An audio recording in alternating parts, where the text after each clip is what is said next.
Well, welcome everybody from the IWA studios in our beautiful downtown Ventura office.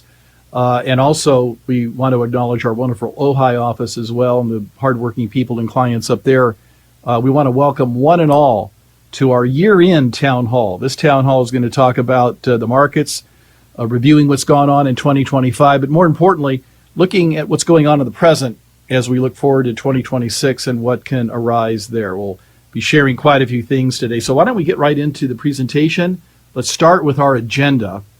First of all, we're going to cover, as we mentioned, a market and economic update, some good succinct slides in that regard that we'll be sharing with you. We'll also give you our market outlook for 2026.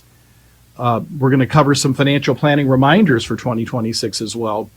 And some great changes that are going on here at IWA that we're excited about, and we will elaborate on in that particular set of slides. And then we'll have some Q&A. And speaking of Q&A, feel free to raise your hand at any time during this presentation.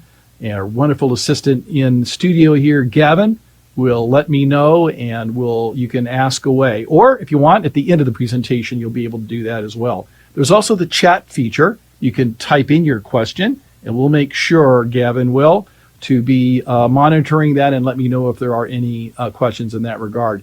We welcome any and all. And again, we really appreciate your participation this afternoon in our final town hall of the year. All right, so let's get into it then. Let's take a look at market returns through December 9th. Actually, and that's an error. I should have changed that. It's actually through yesterday. So the S&P 500 return is up over 17%, just a shade under 18%. Really a fantastic year so far. Look outside the United States of America. This is the Morgan Stanley ex-US. This is kind of an all-world index minus the United States. Take a look at that, up 29%. Now we're going to have a slide in here that explains that, I believe. And but it's hard to imagine. How is it possible that economies of countries and their stock markets are up as much as they are, in fact, outpacing market returns here in the U.S. when they've been under threat of tariffs all year long? I think that's an interesting question. We'll answer that for you as we go through the information today. An area that we're very interested in and have been for the last year or so since the Fed initially began to cut rates last year in September, did it again in December, and then paused for quite a long time. The Russell 2000, the small cap index, take a look at that, not trailing the S&P 500 by very much. We'll have some very pointed thoughts on that as well this afternoon on smaller company stocks. And then bonds have had a stellar year. Take a look at that, up just under 7%. What's really interesting, though, as we look through the bond market returns, very much a function of the Fed cutting or not cutting, or threatening to not cut, or threatening to keep rates high for a long period of time. As we've seen, they begin to cut, and now people are getting paid for owning bonds. All right, let's continue on here and take a look at some key economic statistics that we think are important that you should be paying to. The title of this slide simply is Key Economic Stats. The picture is mixed, and it really is mixed. Now, first of all, the U.S. unemployment rate is good at 4.4%. Anything under 5% is considered full employment and a healthy economy.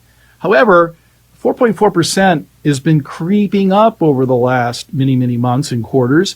And in fact, it's the highest unemployment rate since 2021. So very interesting there. Again, something that we're keeping our eyes on, and certainly the Fed is keeping its eyes on, and we'll talk more about that in a bit. The index of leading economic indicators is improving, however.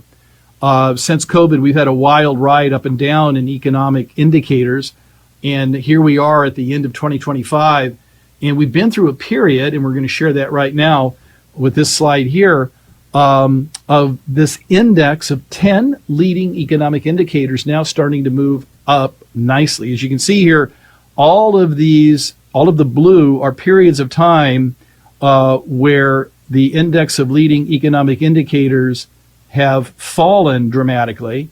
And those shaded areas right here, those are recessions. So you see a correlation there. Every time the index of leading economic indicators has fallen dramatically, we've had a recession all the way through until this most recent set of failing economic indicators. You can see here, beginning in about 2022, the index of leading economic indicators fell dramatically. But notice this from the bottom, they've gone right straight back up. This is really, really good news. It almost suggests that our economy is starting to expand again after a period over the last 3 years of what a lot of analysts are referring to as a set of rolling recessions within various industries, like the manufacturing industry or the housing industry. Very interesting stuff. And so we're keeping an eye on this. The very fact that the index of leading indicators bottomed and we didn't have a traditional recession, and now we're seeing that index move back up to the break-even line and the expansion line, that bodes quite well. All right, so we thought you'd appreciate that. As we go forward here, the next bullet point here is 30-year mortgage rates are the lowest in 2 years. Remember when they were like over 7.5%? Stalled housing sales almost completely. Now we've seen that fall well over 1%, down to a much more manageable and long-term historical average number of 6% at 6.23. Not so bad. We're not far away from that. I know all you 45-year-olds and younger think a normal average mortgage rate is 3%, but it isn't. It's actually 6%. That's the long-term average, and we're getting back to normal. So that's also quite healthy. Inflation is holding steady in the low threes. In fact, we just had a inflation indicator come out a couple of days ago that was a little bit less than expected. Again, fueling the fact that the Fed would likely lower rates today, which they did. Again, that number looks like it's coming down further. Why? Particularly in spite of the fact that we know that whenever we go into a restaurant, prices are still ridiculously high. Groceries are still on average high, but they've all come down from their highs of a couple of years ago. Eggs and milk and cheese and all those different things have come in quite a bit. But the biggest factor in the CPI is shelter costs. And within that is what they call the owner's equivalent rent.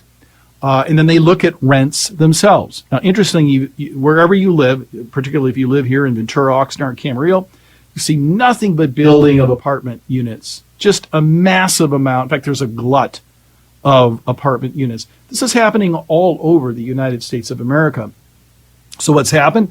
They built this massive supply for the demand that was at the time, but now that demand is kind of equaling the supply. So guess what's happening? That the shelter component of that index, the rents that were going up 5, 6, and 7% a few years ago, you're now having year over year flat. And since shelter is 40% plus of how CPI is calculated, you can understand why the Fed is looking at this and saying, look, inflation may be sticky, as they like to call it, but it's certainly unlikely to move up significantly from this particular point. So again, very important to remember that. And then on the real positive side, you've got fourth quarter GDP, gross domestic product, slated to grow at 4%. I mean, that is an unbelievably high number. A lot of people are attributing it to all of the AI spend by the Magnificent Seven and all the hordes of cash that they have that they're putting into these various data centers and buying all these chips.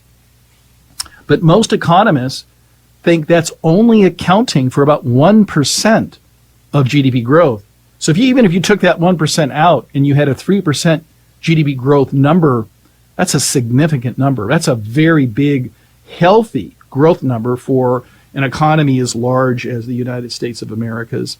So that's positive news. Now, consumer confidence on the negative side is at 88.7, lowest number since April. Of course, we remember what happened in April. We had the tariff tantrum. Market fell 3,000 points in 2 days. And obviously, consumer confidence was low. But the more concerning number is the University of Michigan survey that they do every single month. They send out to thousands of households a very detailed questionnaire, and they ask people about what their spending projections are going to be, how confident they are about their job, how confident they are about the economy, all these different things. It's fallen to 51. That is the lowest number ever in the 3 or 4 decades that the University of Michigan has been conducting this survey. So you can see it is a mixed picture. And I think it's one of the reasons why the Fed did cut today.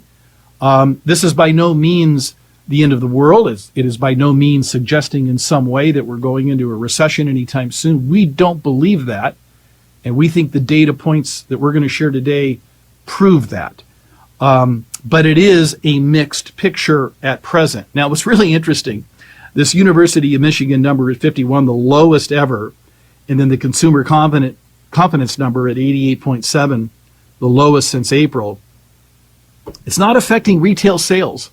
So you've got a U.S. consumer that's telling the University of Michigan how negative they are about the current state of the economy, but they're going out and they're spending, as this chart suggests. You can see, if you look here back in 2008, the great financial crisis, the market fell, obviously, consumer spending fell. Here was COVID.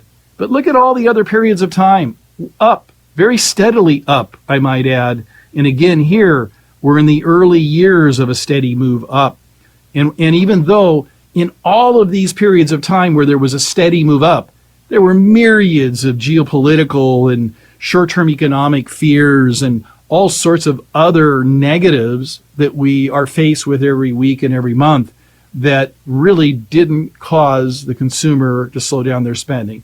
And I think what the lesson that we learn from this is, if somebody has a job and they're confident they're going to keep their job and they're getting raises, and these have been the conditions over the last several years, they're going to spend. It doesn't matter what's going on outside. It doesn't matter what war is going on over in the Middle East or in Europe or wherever. They're going to shake their head and say that's awful, but they're going to continue to get right on Amazon or go out to the mall and do what they do best, and that's spend money.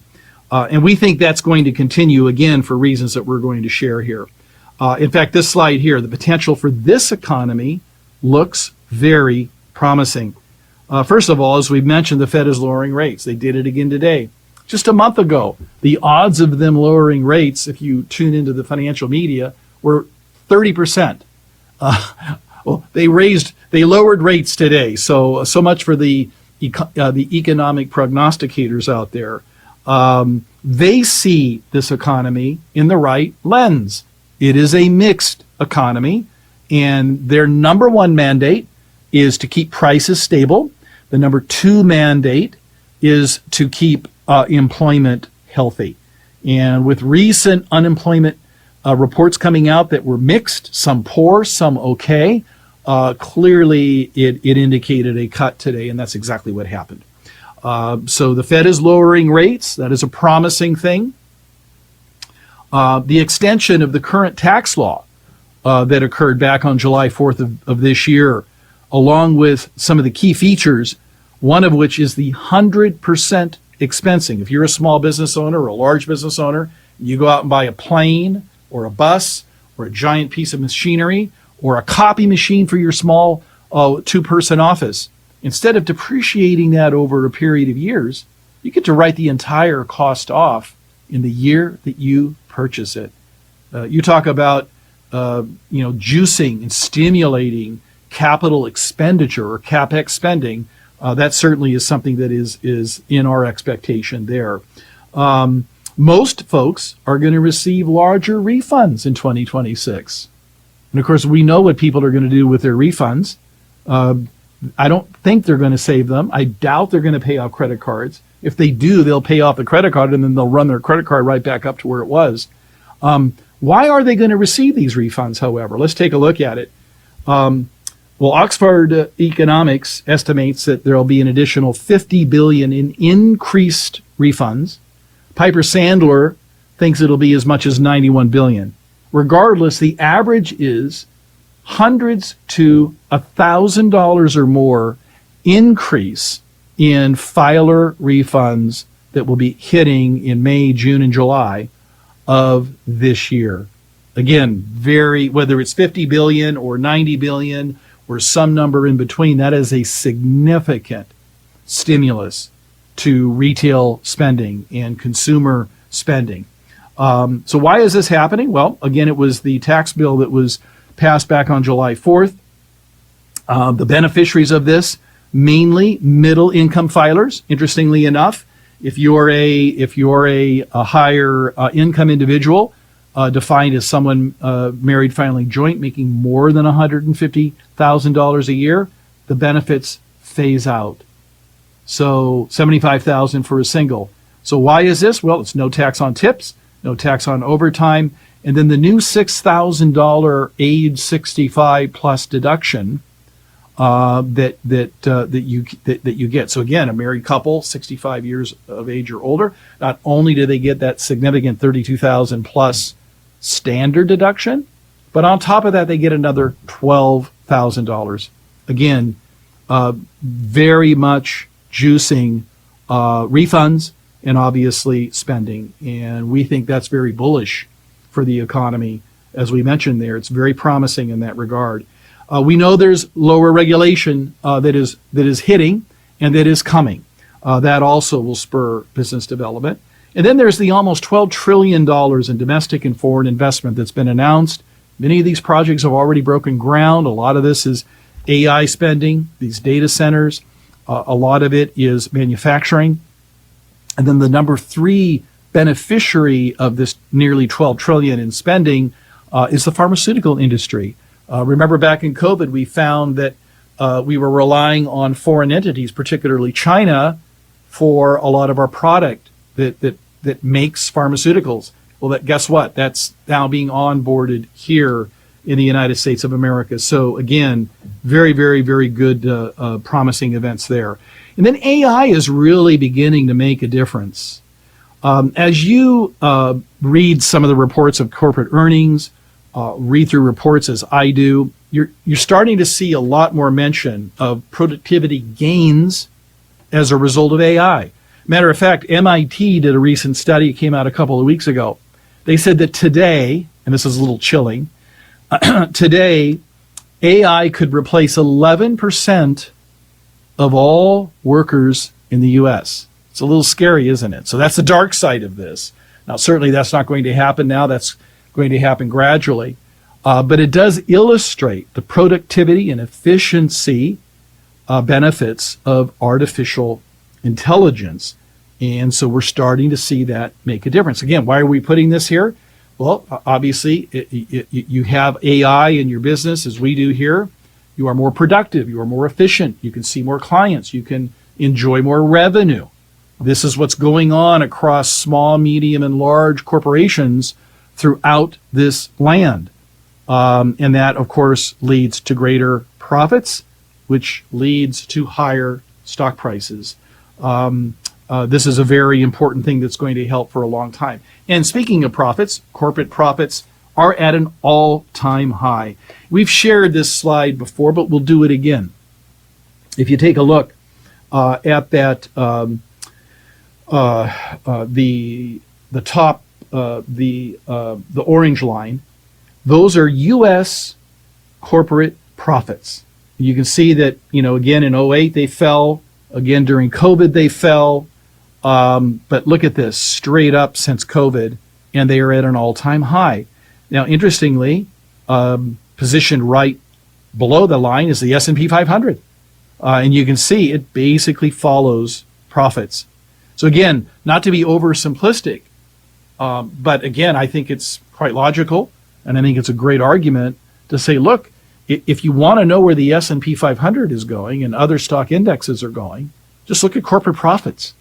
And so again, the question are the conditions in place for better corporate profits going forward? I think we just answered that on the recent slide there. So again, we think that's extremely important.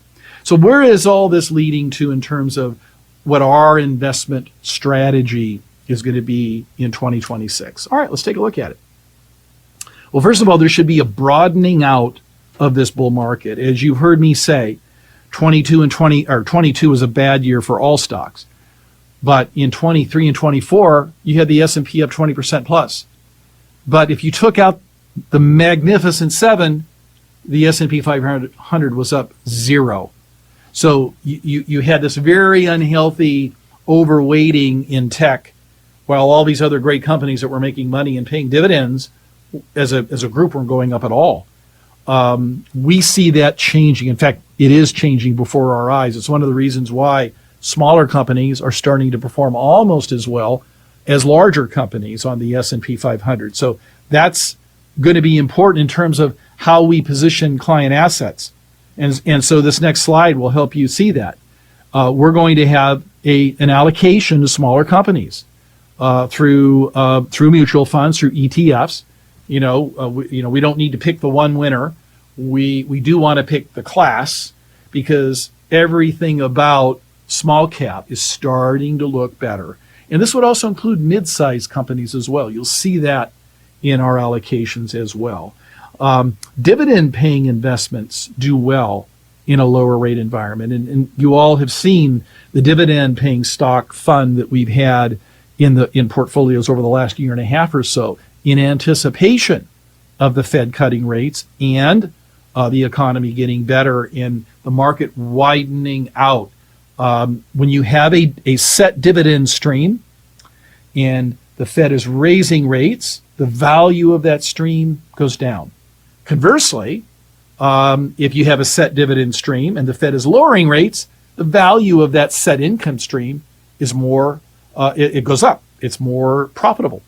And that's what we're moving into. That's what we've been in since since August of this year, when Chairman Powell first talked about that he would likely be lowering rates in September. And he did. And then he did it again in October. And then, of course, he did it again just today. And we believe that will continue throughout next year. So dividend stocks will do very well. You guys own those. And then bonds should have another good total return year. Your best bond fund is up nearly 10% this year. The other funds are up anywhere between 7.5% and 8.5%, easily beating that index that we shared earlier on the bond index. We think that while we don't know how well they'll return this year, yields are still good.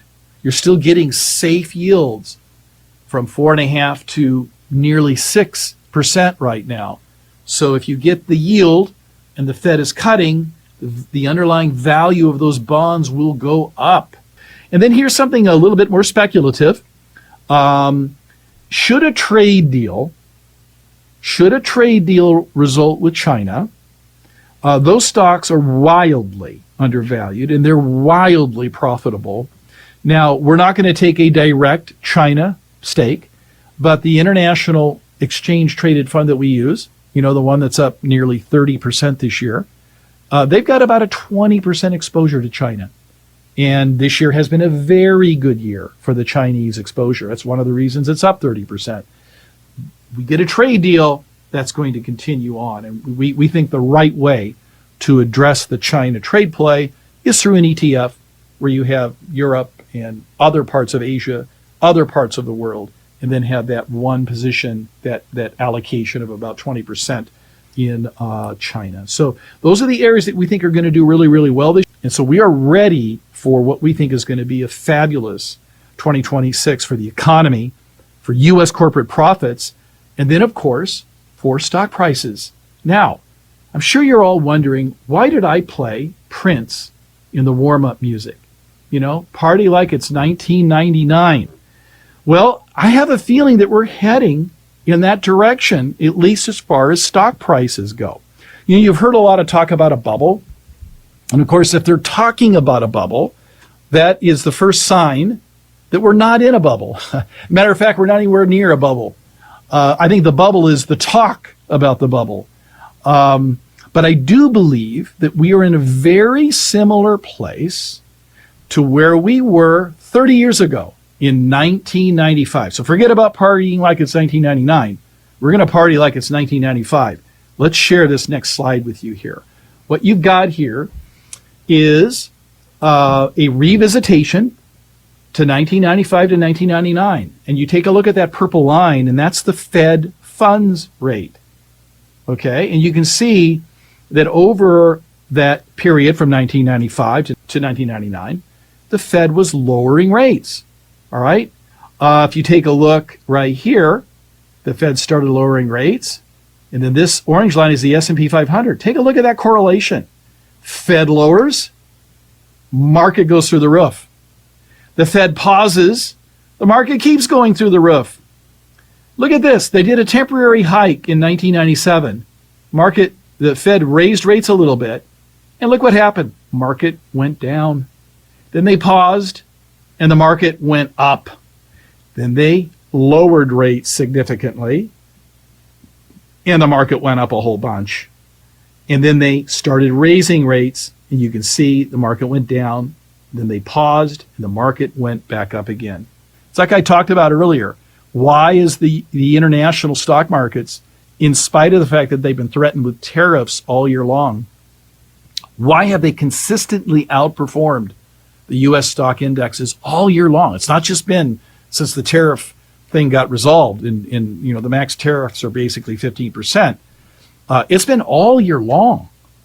Why is that? Well, it's because their Feds, their central banks, have been lowering rates for the last 15 months.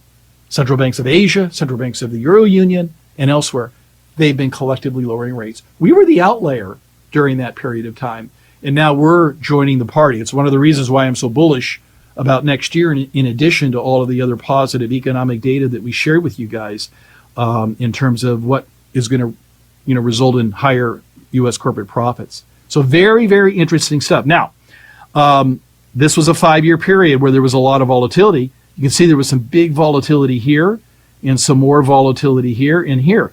This big downturn right here was in 1997. Russia decided to devalue their ruble. Imagine that.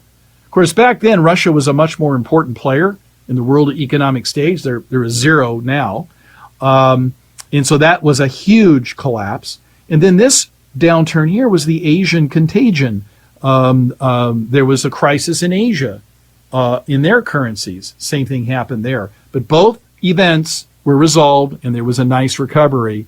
And we went basically from 40 on the SPY, that's the index fund for the S&P 500, during that 5-year span to over 140.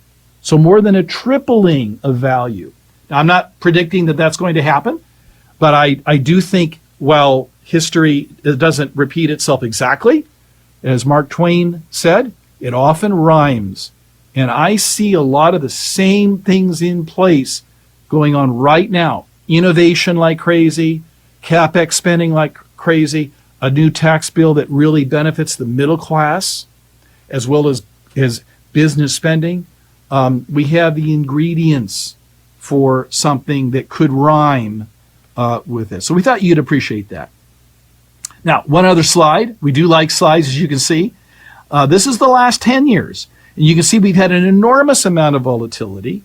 In fact, we've had 1, 2, 3, 4, 5 drops of 10% or more. 4 of the 5 drops were more than 20% or more. 4 of the 5 drops were under the present administration. So a lot of volatility there. And we may well have that going forward. And I think it's important to realize, though, every time we've had a drop, a big drop, we've gone from a high to a low to a high, and then it continued to move up. And then we went from a high to a low to a high, and it continued to move up. COVID, high to a low to a high like 4 months later, and it continued to go up. This was 22 when the Fed was raising rates so aggressively.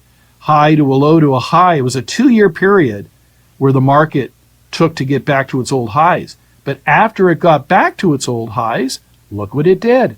This was a slide that we did back in July, I believe it was. Will this rally continue? History says yes.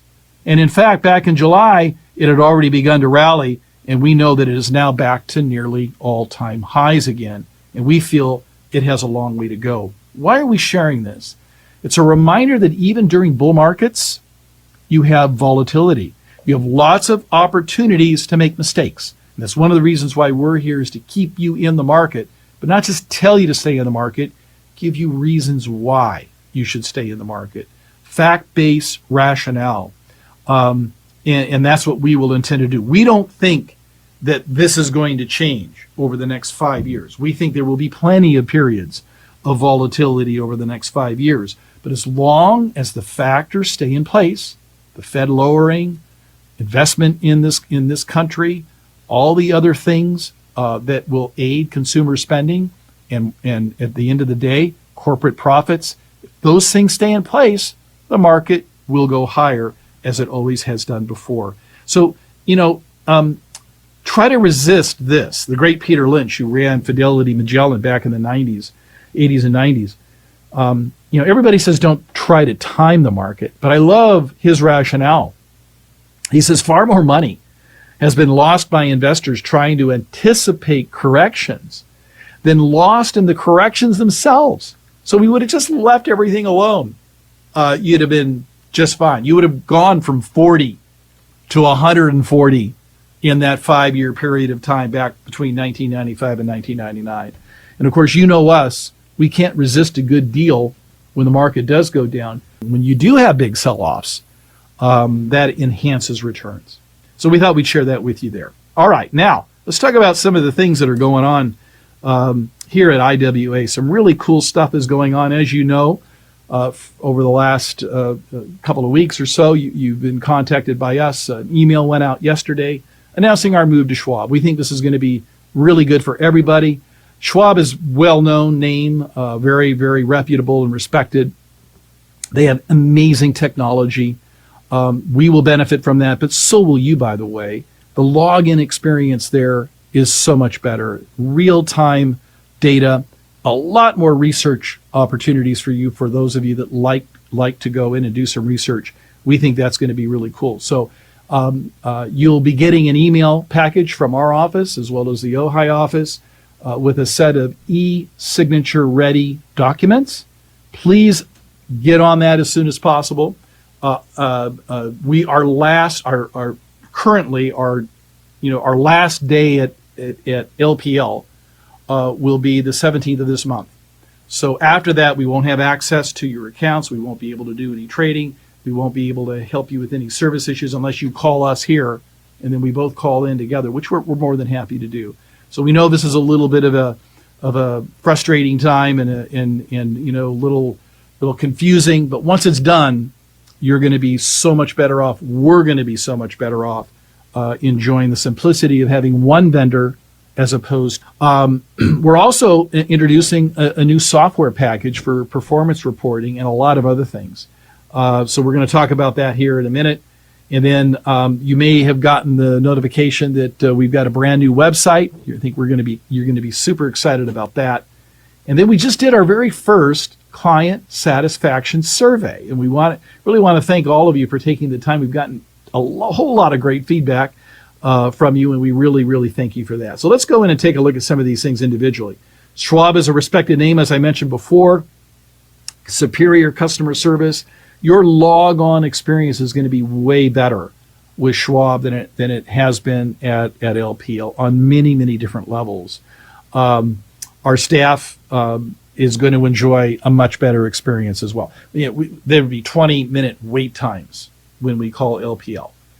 That's just not acceptable. Schwab, we do not experience that kind of trouble with Schwab. Our clients, by the way, never call us up and say, hey, I can't get into my Schwab account. We have that routinely with our LPL clients. So we think this is going to be better for everybody. And as I mentioned earlier, by simplifying our custodial vendors, we can spend more time doing the work that we do for you. And that's really our primary concern here. We're also introducing a new software package that's going to enable you to have a consolidated online experience. You'll have an app for your phone, your desktop, etc. You're going to be able to log on and view all of your investment products. So like right now, you're logging on to LPL or Schwab, and all you're seeing are your Schwab accounts or your LPL accounts. But what about if you have an annuity or some other investment account? You don't see that. This is going to allow us to bring all of those things together in one place and you'll be able to see that and experience that in a very simplified manner. And that's important, including any accounts that we may not have, such as your credit cards and your bank accounts can also be linked to Orion. And happily, you'll also be able to look at your financial plan through Right Capital, the software that we've been using for several years now to help plan your present and intermediate and long-term futures. That will be available on Orion. It's really going to be an upgrade in terms of a technological experience for our wonderful clients. You'll also be able to review recommendations that we've made from past meetings with us. So again, just keeping you guys on board and good, clear communication at all times. Our new website, fresh and updated content, interactive videos and apps are going to be really cool. We really encourage you to view the new apps that we have in there. We'll have a new client portal to Schwab, obviously, and there's some good client testimonials in there as well as links to our professional partners, our lawyers and CPAs and other professionals that we work with in developing a good plan for you guys and making everything get done the way it should get done. But let's not forget that human touch. Technology is great, but without people, we don't think it's worth anything. People talk about AI. I talk about NI. NI, what is that? That's natural intelligence. All right. Humans need to work with humans. It's what brings us together. And AI is simply a tool. The technology that we use is simply a tool. But there's still got to be that human interaction. We're going to continue to do these town halls, for example, every single month. We'll have every month timely educational PDFs that we send out on a variety of financial planning topics. We'll continue to host live educational workshops in both our Ojai and Ventura offices here. And our now famous art exhibits will continue. Then the open houses. Have you not enjoyed those? The beautiful art from local artists hanging for 3 or 4 months in our office. And then we have a nice open house where you have the opportunity to come and meet the artists. It's pretty cool stuff. We really, really enjoy your participation in that, and that as well of the local artists. We'll continue our in-person meetings, obviously, and Zoom strategy sessions with you and your advisor. And then obviously the ongoing world-class customer service from our dedicated staff, and here they are right there. We're really excited to continue to bring that to you. And of course, you can always follow us on social media, and we look forward to that as well.